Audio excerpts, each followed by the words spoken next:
मला त्या संबंधित व्यक्ती ज्या आहेत, ज्यांना अन्याय झाला, अत्याचार झाला, काही प्रश्न निर्माण झालेले आहेत, ते मला फोन करायचे आणि सांगायचं आम्हाला आमचा सरकारी वकील म्हणून निकम साहेबच पाहिजे. ही मागणी आजची नाही. महाराष्ट्राच्या इतिहासामध्ये गेल्या 40 वर्षापासून ज्यांचं नाव लोक एवढं शिखरावर गेलंय, लोक दुसरं स्वीकारत नाही. निकम साहेबांनाच आमचा खटला चालवायला द्या, अशा प्रकारची सातत्याने मागणी निकम साहेबांच्या बाबतीमध्ये सातत्याने झालेली आहे. कोर्टात उभं राहतात, त्या पद्धतीने त्याची बाजू जी मांडली जाते, सरकारच्या वतीने जे त्या ठिकाणी भूमिका घेतली जाते, मला खात्री आहे लोकांची म्हणजे क्रेडिबिलिटी एवढी मोठी आहे. नाव मोठं आहेच, पण नावाबरोबर क्रेडिबिलिटी, विश्वासार्हता जी एवढी मोठी आहे, तेच त्यांचं खऱ्या अर्थाने पुंजी आहे असं मी म्हणेन, की ज्याच्यामुळे महाराष्ट्रामध्ये, देशामध्ये त्यांचं नाव मोठ्या राजकीय उद्योग न करणारे आणि महाराष्ट्राला खरे उद्योग देणारे कोणी मंत्री असतील तर मग राजन बाबूला हे डिपार्टमेंट दिलं पाहिजे. मला आनंद आहे त्यांच्या काळामध्ये महाराष्ट्रामध्ये मोठी गुंतवणूक आली. चाकणसारखं क्षेत्र असो, आपलं हिंजवाडीसारखं क्षेत्र असो, तुकाराम मुंडे, उत्तम काम चांगलं. आज पनीर खातो ते खरं आहे की खायलाच भीती वाटत लागली. फॅक्ट आहे. पनीर बुर्जी आल्यावर पनीर ते कुसलं काय काय हात बंदच करून टाकलं. डॉक्टर म्हणलं प्रोटीन खा, अरे कसलं प्रोटीन आहे की दुसरंच काय आहे. त्यामुळे अडल्टरेशन आहे, दुधामध्ये भेसळ आहे. तडाखा जो त्यांनी सुरू केलेला आहे, ते तिकडे जातात, ते तडाखा मारतात, ते त्यांची ख्याती जा चांगली आहे का, वाईट नाही. त्यामुळे त्यांची बदली करू नये अशी विनंती मुख्यमंत्र्यांना करणार आहे. आजच्या या कार्यक्रमाला आवर्जून उपस्थित असलेले माजी खासदार भास्करजी पाटील, या ठिकाणी उपस्थित असलेले आमदार श्रीजा, सुजया, अमिता चव्हाण, DP सावंत, आमदार राजूरकर, आमदार भीमराव केराम, किशोर देशमुख, सर्व आज या कार्यक्रमाच्या निमित्ताने आलेले विविध क्षेत्रातील सामाजिक, आर्थिक, राजकीय क्षेत्रातली आणि नांदेडमधली सर्व मान्यवर मंडळी, सर्व सनदी अधिकारी, उपस्थित बंधू भगिनी आणि सहकारी मित्रांनो, मी कार्यक्रमाच्या शेवटापर्यंत जाईपर्यंत पहिल्यांदा मला आभार मानले पाहिजेत. या सर्व मान्यवर मंडळी जी व्यासपीठावर आहेत, आपल्याला सांगतो मी की सर्व मंडळी आपल्या क्षेत्रामध्ये एवढी मग्न, व्यग्न आणि बिलकुल एवढ्या बिझी आहेत की त्यांना बिलकुल वेळ मिळत नाही याची मला जाणीव आहे. पण केवळ आणि केवळ माझ्या आग्रह खातीर ते या पुरस्काराला आले, त्याबद्दल जाहीररित्या मी त्यांचे आभार व्यक्त करतो. गेल्या 2-2.5 तासापासून चाललेल्या या कार्यक्रमाला आपण पाहताय की किती सुरेखपणे एक एक पाऊल आपण पुढे चाललोय. प्रत्येक क्षण हा लक्षात राहण्यासारखा. प्रत्येक पुरस्कार विजेत्या आपापल्या प्रयत्नातून ज्यांनी ज्या ज्या पद्धतीने जीवनाचं आपलं पूर्ण काम लक्ष देऊन त्या ठिकाणी समाजाची सेवा केली, रुग्णांची सेवा केली, सामान्य जनतेला मदत केली, अशा स्वरूपाचं काम आपल्या अथक प्रयत्नातून या सर्व ज्येष्ठ मंडळींनी केलेली आहे. आणि त्यामुळे या सर्वांचं अभिनंदन मी करतोच. पण ज्याप्रमाणे आपण मगाशी उल्लेख केला की नांदेड, महाराष्ट्राला आपण काय दिलं, आपण काय करू शकलो, आपला उल्लेख झाला, तर मला खरा अवॉर्ड जो दिला आहे तो नांदेडच्या या जनतेने दिलेला आहे. मला अवॉर्ड की ज्यांनी सातत्याने माझ्यावर विश्वास व्यक्त करून मी सार्वजनिक क्षेत्रामध्ये काम करत असताना शंकरराव चव्हाण साहेबांची पुण्याई जरूर आहे, पण त्या पुण्याईला कर्तृत्वाची जोड आम्हाला देता आली. आणि आगामी काळामध्ये याच्यापेक्षा अधिक वेगाने विकासात्मक दृष्टिकोनातून आणि आपल्यासारख्या ज्येष्ठ मंडळीच्या अनुभवातून, सहकार्यातून, आणि आपण सांगितलं त्याप्रमाणे दिल्लीमध्ये माझा एवढा चांगला वकील असल्यावर पाहायची गरजच पडणार नाही. त्यामुळे मला खात्री आहे की निकम साहेबांना फार मी आज नाही अनेक वर्षापासून ओळखतो. आणि ते म्हणणं एवढी गोष्ट ती खरीच आहे. निकम साहेबांनी सांगितल्याप्रमाणे मी मुख्यमंत्री असताना सुद्धा अनेक खटले सरकारच्या वतीने चालवायचे जायचे, अनेक सिरियस केसेस असायच्या. मला त्या संबंधित व्यक्ती ज्या आहेत, ज्यांना अन्याय झाला, अत्याचार झाला, काही प्रश्न निर्माण झालेले आहेत, ती मला फोन करायची आणि सांगायचं आम्हाला आमचा सरकारी वकील म्हणून निकम साहेबच पाहिजे, ही मागणी आजची नाही. महाराष्ट्राच्या इतिहासामध्ये गेल्या 40 वर्षापासून ज्यांचं नाव लोक एवढं शिखरावर गेलंय, लोक दुसरं स्वीकारत नाही. निकम साहेबांनाच आमचा खटला चालवायला द्या, अशा प्रकारची सातत्याने मागणी निकम साहेबांच्या बाबतीमध्ये सातत्याने झालेली आहे. सांगायचं तात्पर्य एवढंच आहे की आपल्या क्षेत्रामध्ये अतिशय उत्तमपणे त्यांनी त्यांच्या मेहनतीतून नावलौकिक कमावलेलं आहे.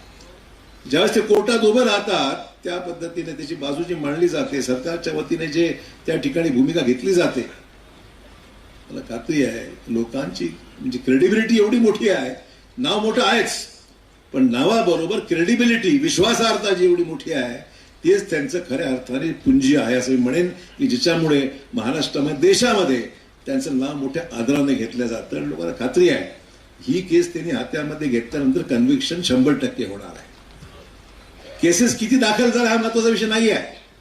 मला प्रसंग यासाठी आठवतोय निकम साहेब, मी नाव आज कोणाचं घेणार नाही, परंतु मी सगळा आढावा घेत राज्याचा मुख्यमंत्री या नात्याने 26/11 संदर्भात बॉम्ब ब्लास्ट जे मुंबईत झाले त्या संदर्भामध्ये सर्व वरिष्ठ अधिकाऱ्यांची एक बैठक मुंबईमध्ये घेतली आणि त्यावेळेस काही सिनियर अधिकारी दिल्लीचे आले होते.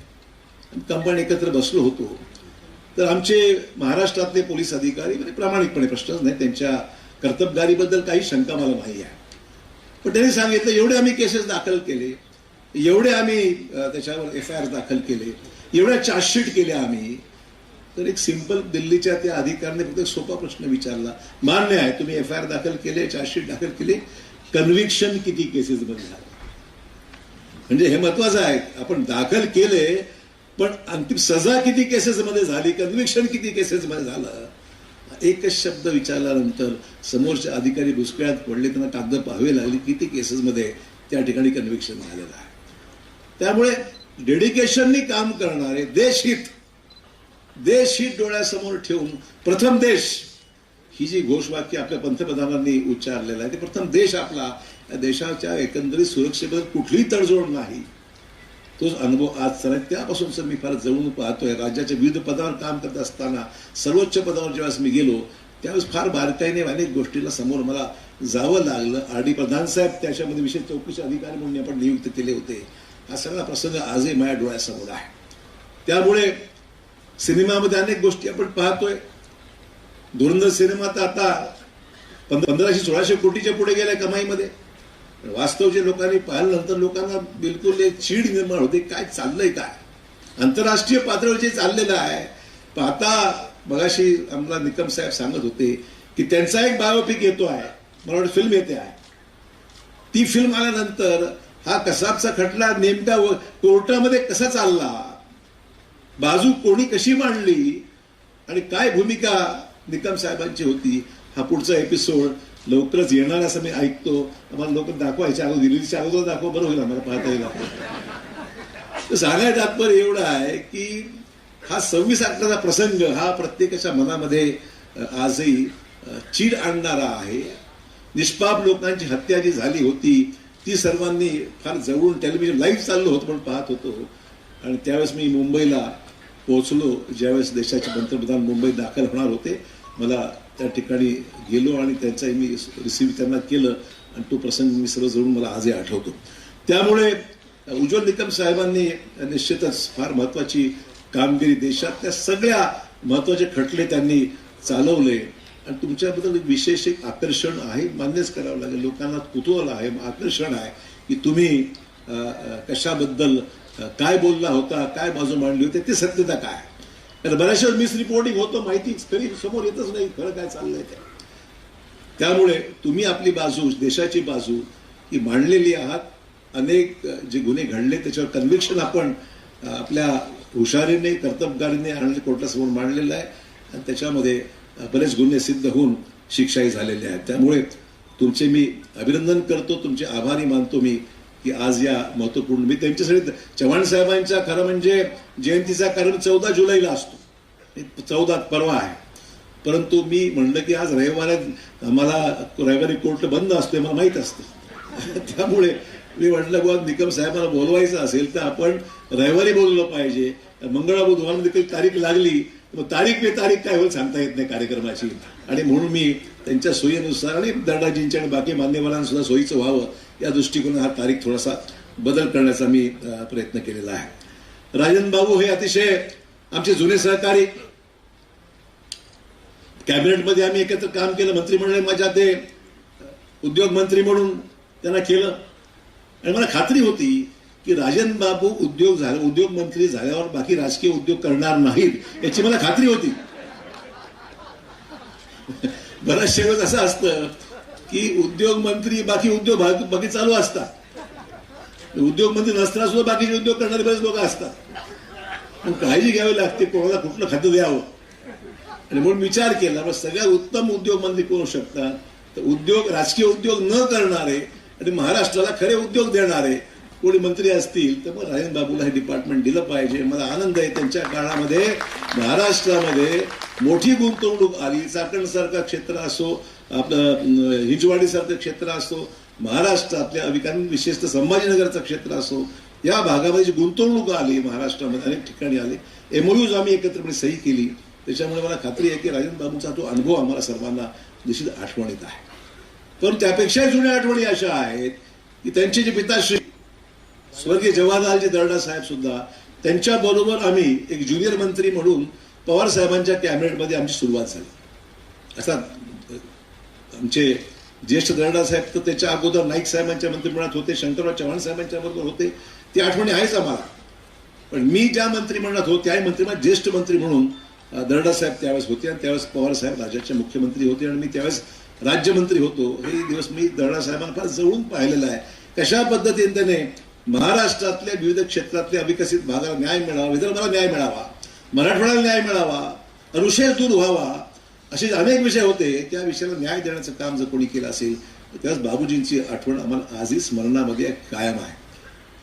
आणि त्यामुळे रायन बाबूंना बोलत असताना ते म्हणले की मी निवृत्ती तुम्हाला आम्ही करणार नाही, निवृत्त होऊ देणार नाही आणि तुम्हाला ऍक्टिव्ह राजकारणात तुम्ही थोडंसं हल्ली मागे झाला, पत्रकारितेमध्ये वेळ जास्त देऊ लागला, पण प्रसंग आला तर निश्चित दळणारी तुम्हाला सुद्धा आम्ही सक्रिय राजकारणामध्ये आणण्याचा आमची इच्छा आहे.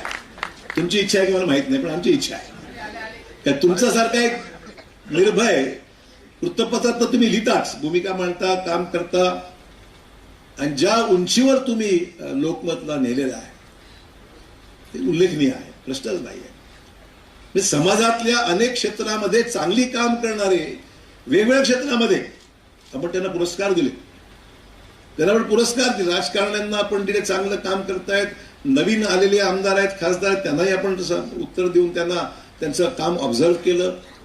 आपण अनेक संसदपटूंना सुद्धा संसदीय कार्यामध्ये चांगलं काम केल्याबद्दल तुम्ही पुरस्कार दिले. एवढंच नाही तर सातत्याने आपले कार्यक्रम अतिशय सांस्कृतिक क्षेत्रातला असो किंवा राजकीय क्षेत्रातला असो किंवा सामाजिक क्षेत्रात सुद्धा काम करणाऱ्या सगळ्या लोकांना आपण खूप उभारीने, ताकदीने त्यांना लोकांसमोर नेलं. बऱ्याच वेळेस काम करा भरपूर. ही ज्या मान्यवर मंडळी व्यासपीठावर आहेत आपल्यापेक्षा खूप काम करतायत, भरपूर काम आहे, पण जोपर्यंत त्यांना एक्सपोजर तुम्ही लोकांसमोर आणत नाही, लोक त्यांना ओळखतात. लोकांची इच्छा असते की बंदा भारदेला या ठिकाणी ऐकलं पाहिजे, लोकांची इच्छा असते असे लोकांना ऐकलं पाहिजे, दिव्या देशमुखला भेटता आलं पाहिजे. दिव्या देशमुख तारखाच अवघड होत्या, म्हणजे आमची ती लहान बहीण आहे सर्वांची, ती तारखा मग एवढी ती व्यग्र आहे, ती एवढी बिझी आहे, टुर्नामेंट चालू आहेत, कुठे काय चालू आहे, कुठे काय. मी त्यांना मागच्या वर्षीच आमचा प्रयत्न होता की तिला इन्व्हाइट करावं, पण ती बाहेरगावी परदेशात होती. यावेळेस स्वतःचं नक्की नव्हतं, पण ते वडिलांनी मग आम्ही आग्रह केला की नांदेडवासियांची इच्छा आहे की अशी उत्कृष्ट आमची बुद्धिबळपटू जी आहे तिला आपण नांदेडला लोकांना भेटायची इच्छा आहे. म्हणून समस्त नांदेडकरांना अभिमान आहे आमच्या तरुण मुलीचा, बहिणीचा, की एवढ्या कमी वयामध्ये त्यांनी एवढी उच्चांक तिने गाठला आणि बुद्धिबळ सारख्या महत्वाच्या याच्यामध्ये स्पोर्ट्समध्ये त्यांनी एक नावलौकिक कमावलेलं आहे. ही भारतासाठी महाराष्ट्रासाठी विशेषतः मोठी अभिमानाची बाब आहे. आणि त्यामुळे ह्या सगळ्या गोष्टी म्हणत असताना आज विजयाताई आहेत. विजयाताई म्हटलं महिन्यातून काहीतरी 18-20 दिवस प्रवासच करतात. ते त्यांना बघतो कुठे उपलब्धच नाही. दिल्लीमध्ये त्यांचं नॅशनल कमिशन फॉर वुमन, दिल्लीमध्ये उत्कृष्टपणे एक महत्वाची जबाबदारी आहे. आजच्या या सर्व बदलत्या परिस्थितीमध्ये पंतप्रधानांनी विचारपूर्वक ही जबाबदारी आमच्या रहाटकरताईंवर सोपवलेली. आणि मला आठवते मी मुख्यमंत्री असताना रहाटकरताई त्यावेळेस महापौर होत्या संभाजीनगरच्या आणि अधूनमधून कामानिमित्त यायच्या. पण मला आनंद आहे की त्या काळातल्या जे काही कामं आम्ही छोटी मोठी करू शकतो त्यांच्या सार्वजनिक कामामध्ये, तर त्यांच्या आठवणी आजही त्यांच्या मनामध्ये. लोक येतात जातात, कामं होत राहतात, मुख्यमंत्री येत राहतात, काम आपण करत जातो. पण स्मरणात किती राहतं कोणी आमच्यासाठी काय केलं ते. पण ताईंनी आज सगळ्या जुन्या आठवणींना उजाळा दिला. मी विसरलो होतो काय बोललो तेव्हाच, काय मला लक्षात नाही. परंतु विजयाताई आजही ज्या मेहनतीने फिरतायत, महिलांचे प्रश्न आहेत, महिलांच्या समस्या आहेत, महिलांवर होणारे अत्याचार असतील, महिलांच्या संदर्भात घडलेल्या गोष्टी असतील, कायदेशीर उपाय एवढे अधिकार आहेत. नॅशनल कमिशन फॉर वुमनला एवढे अधिकार आहेत की त्याचा अधिकाराचा वापर त्यांनी केला, त्यांनी करतात सुद्धा ते योग्य वेळेस. मला खात्री आहे, मला माहिती आहे की त्याच्यामुळे बऱ्याचशा चुकीच्या गोष्टीला आळा बसू शकतो, जरब बसू शकतो. लोकांना भीती वाटेल की हे आम्ही जर केलं तर कायद्याच्या आम्ही चौकटीमध्ये आल्याशिवाय राहणार नाही. अशा प्रकारचं उत्तम काम आज विजयाताई करत आहे. जोरदार टाळ्यांनी विजयाताईंनी आपण या ठिकाणी त्यांचं अभिनंदन केलं पाहिजे. धाडसाने हिमतीने भूमिका मांडतात. पूर्ण राज्यामध्ये देशामध्ये राज्याचे मुख्यमंत्री त्यांना बोलवतात, चर्चा करतात, कायद्यामध्ये काय बदल केले पाहिजे, काय त्याच्यामध्ये आपण अंमलबजावणी केली पाहिजे. अनेक गोष्टींना आपापल्या पद्धतीने सगळ्या राज्यामध्ये आपण पाहतोय. म्हणून निकम साहेब आपलं म्हणणं बरोबर आहे, नॅशनल कमिशन फॉर मेन सुद्धा करायचे कदाचित. यू आर अ बेटर जज, तुम्ही सांगा काय करायचं, तोही प्रयत्न करू. शेवटी आपली सुरक्षा महत्वाचीच आहे ना, पुढे काय. त्यामुळे गमतीचा भाग जरी असला तीच हेडलाईन होऊन जाईल. लोकमतला 30 हेडलाईन होऊन जाईल. नाही तर लोकमतला 30 हेडलाईन करू नका. त्यामुळे परंतु सांगायचा गांभीर्याने हा विषय आपण घेतो की रोज ज्या गोष्टी चालल्या आहेत त्या भयानक आहेत. आणि त्याला कुठेतरी कायद्याची सगळ्या गोष्टी देशात कायदे आहेत, एन्फोर्समेंट कमी आहे ना. बऱ्याचशे नाकारत कायदे केलेले आहेत. आमच्या पंतप्रधानांनी बरेच कायदे बदलले, आउटडेटेड कायदे बदलून टाकले बरेचसे, जे कालबाह्य झालेले आहेत. जुने कायदे आहेत, उपयोग काही नाही, इम्प्लिमेंट होत नाही आहे. नवीन कायदे IPC हे त्याचं भरपूर बदल केलेला आहे. कायद्याची कमतरता नाही, तरतुदी आहेत. एन्फोर्समेंट मध्ये डिस्क्रिशन आहे किंवा एन्फोर्समेंटकडे टाळाडोळा केला जातो. एन्फोर्समेंट नसल्यामुळे हिंमत वाढत चाललेली आहे.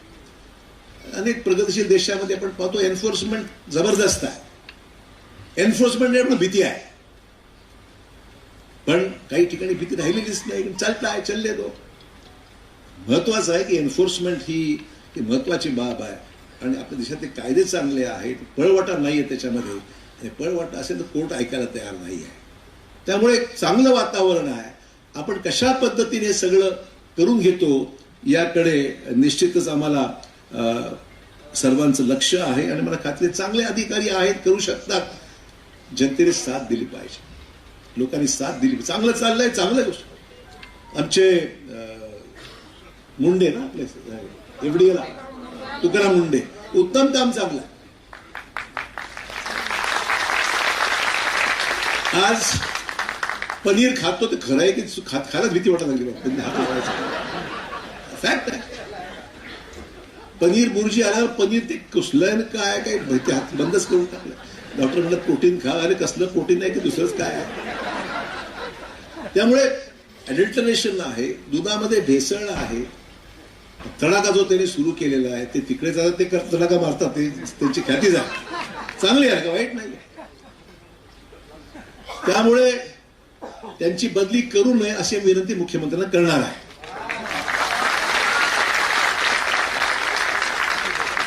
मुद्दा एवढाच आहे की चांगले अधिकारी आहेत, करतायत. अडल्टरेशन म्हणजे काही ठिकाणी भाव पडले, वस्तू थोड्या कमी झाल्या, अडल्टरेशन आटोक्यात आलं, चित्र आहे, चांगलं आहे ना. तर कॅन्सरचं प्रमाण एवढं वाढत चाललेलं आहे, चिंतेची बाब आहे ना. आपण पाहतोय ऑर्गॅनिक फूडकडे आपण चाललो, ऑर्गॅनिक भाजीपाला अमुक तमुक विचार करतोय. पेस्टिसाइडचा वापर एवढा आहे, अडल्टरेशन एवढ्या मोठ्या प्रमाणावर आहे, भेसळ एवढ्या मोठ्या प्रमाणावर आहे. लोकांना भीती वाटते की चला उद्या आपलं कॅन्सर होतो, काय होतं सांगता येत नाही. त्यामुळे हे जे क्रॅकडाऊन केलेलं आहे हे चांगलंच आहे. म्हणजे 10-20 लोक नाराज झाले हरकत नाही, पण 90% समाज खुश असेल तर केलं पाहिजे या मताचे आम्ही आहोत. कोणी असो, किती जवळचा असो, केलंच पाहिजे. आणि त्यामुळे या सगळ्या ज्या गोष्टी त्यांनी आज साध्य केल्या आहे ही आम्हा सर्वांसाठी एक अभिमानाची गोष्ट आहे.